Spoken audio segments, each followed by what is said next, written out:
आपके अपने YouTube channel JGH कौशल में हार्दिक स्वागत है। क्लास 10 का चैप्टर था अपन का लेसन 6 के अंदर रासायनिक अभिक्रिया उत्प्रेरक के बारे में। पार्ट फर्स्ट हमने पढ़ा था रासायनिक अभिक्रिया भौतिक परिवर्तन और रासायनिक परिवर्तन। सेकंड पार्ट पढ़ा था हमने रासायनिक समीकरण और रासायनिक अभिक्रिया।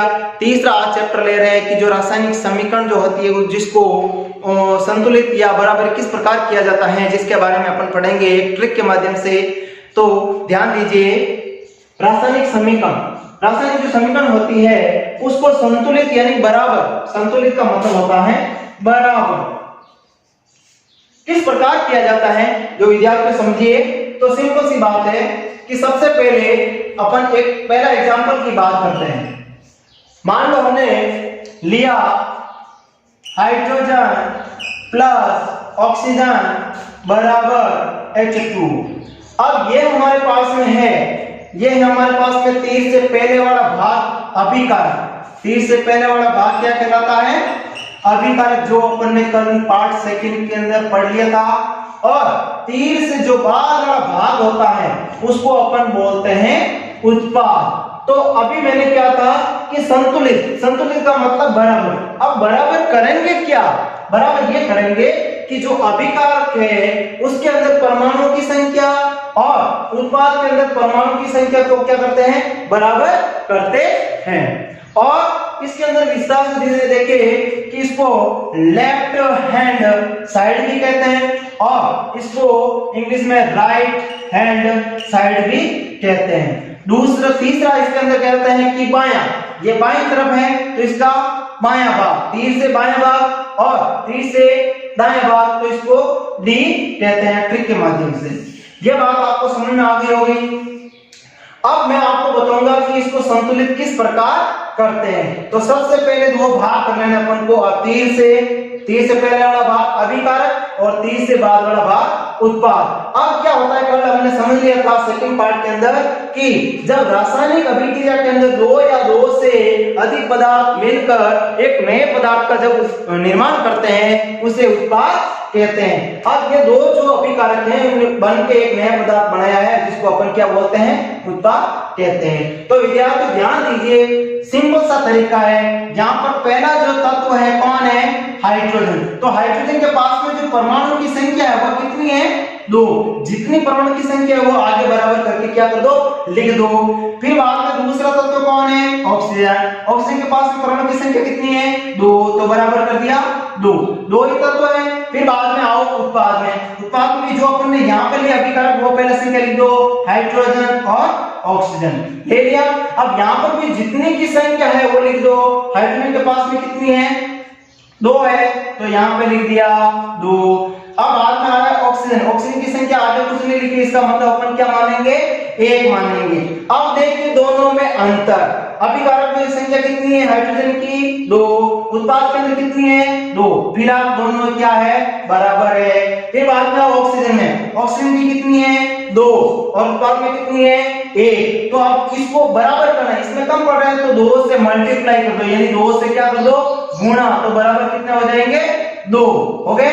अब ऑक्सीजन की परमाणु की संख्या भी कितनी है?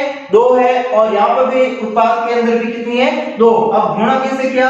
2 से। अब 2 किस में आ रहा है? ऑक्सीजन में, तो ऑक्सीजन ये रहा, तो अब इसके आगे नहीं लगाना, ये गलती, पीछे नहीं लगाना, सॉरी, उसके आगे आएगा। आगे कहां पे? यहां लिखेंगे। ये ऑक्सीजन की संख्या यहां होगी, तब हाइड्रोजन की संख्या है जो आपस में इसकी कितनी हो जाती है? 4 हो जाती है। 2 × 2 बराबर कितनी हो जाती है? 4 होती है। तो सीधा यहाँ पे कर दो × 2 बराबर 4। तो उसी प्रकार यहाँ पे भी कितने कर दो? × 2 बराबर 4। तो हाइड्रोजन की संख्या यहाँ पे कितनी हुई है? 4, तो यहाँ पे सीधा कर दो 2, तो 2 × 2 बराबर क्या हो जाते हैं? 4 हो जाते। तो वापस इसको संतुलित लिखते हैं। संतुलित समीकरण बराबर 2H2 plus O2 equal 2H2O। इसी प्रकार इस समीकरण को अपन संतुलित करते हैं। फिर बाद में अपन के पास में रहता है दूसरा एग्जांपल, होता है मैग्नीशियम प्लस ऑक्सीजन बराबर MgO। इसके अंदर दो तत्व हैं, इसी प्रकार सबसे पहले क्या करना है, दो भाग करने हैं। Mg की संख्या कितनी है, 2। Mg की संख्या कितनी है, Mg की संख्या कितनी है, 1, और ऑक्सीजन की संख्या कितनी है, 2। हो गया। आओ उत्पाद के अंदर कितनी Mg की संख्या कितनी है, 1। कितनी है, 1। O की संख्या कितनी है, 1। लिख दिया। देखते हैं Mg यहाँ पे भी कितना है, 1, यहाँ पे भी कितना है, 1। फिर बाद में ऑक्सीजन यहाँ पे कितने हैं, 2, यहाँ पे कितने हैं, 1। तो N2 सीधा 2 बराबर क्या आ जाएगा, 2। तो किसका लिया अपन ने, ऑक्सीजन का लिया ना, तो यहाँ पे मैंने कहा ना पीछे नहीं आएगा, कहां पे आएगा, आगे। तो आगे इसका यहाँ पे होगा। ये बात याद करना, जो हमेशा आगे संख्या आती है, जितने भी यहाँ पे दो तत्व हो, विस्थापन अभिक्रिया विस्थापन पढ़ेंगे अपन, यहाँ पे संख्या आएगी वो दोनों की होगी, मैग्नीशियम की होती है और दूसरा जो तत्व होता है उसी की भी होती है। तो यहाँ पे ऑक्सीजन की संख्या कितनी होगी, 2, तो बराबर हो गया 2। अब मैग्नीशियम की भी कितनी आ गई, 2, तो सीधा गुना कर दो, 2 N2 बराबर 2, 8 into 2 बराबर कितना आ गया, 2। तो वही वापस इसमें कर लो, N2 2 बराबर 2। तो यहाँ पे इसके लिख देंगे 2, और ऑक्सीजन की 2 बराबर आ रही है, यहाँ पे ऑक्सीजन की बराबर संख्या आ रही है। तीसरा एग्जांपल लेते हैं विद्यार्थियों। तीसरा एग्जांपल सिंपल सा है, नाइट्रोजन प्लस हाइड्रोजन बराबर NH3 यानी अमोनिया।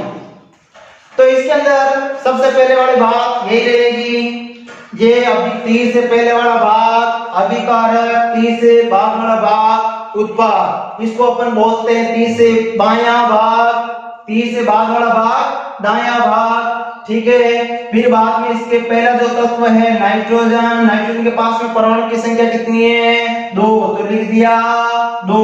फिर बाद में दूसरा तत्व परमाणु कौन सा है, हाइड्रोजन, हाइड्रोजन के पास में कितने हैं, 2। फिर बाद में उत्पाद के अंदर नाइट्रोजन यहाँ पे लिया, तो यहाँ पे भी क्या लेंगे, नाइट्रोजन की संख्या कितनी है, 1। फिर बाद में कौन सा लेना है, हाइड्रोजन, हाइड्रोजन की संख्या कितनी है, 3, तो यहाँ पे लिख दिया 3। अब तक जो अपन प्रश्न के अंदर दिया हुआ है वो संख्या तो अपन ने लिख दी है। अब इसको क्या करेंगे, बराबर करेंगे, यानी अभिक्रिया को क्या करेंगे, संतुलित करेंगे। तो संतुलित करने के लिए सबसे पहले जो पहले है उसको देख लेते हैं। नाइट्रोजन की संख्या कितनी है, 2, उत्पाद के अंदर कितनी है, 1, तो सीधा गुणा किससे करेंगे, 2 से। किससे करेंगे, 2 से, तो बराबर हो गया, यहाँ पे भी 2 और यहाँ पे भी कितना हो गए, 2। अब 2 किसके आए, नाइट्रोजन के। कहां पे नाइट्रोजन, ये रहा, तो नाइट्रोजन के जस्ट के आगे क्या लिख देंगे, 2 लिख देंगे। क्या लिख देंगे भाई, 2 लिख दिया।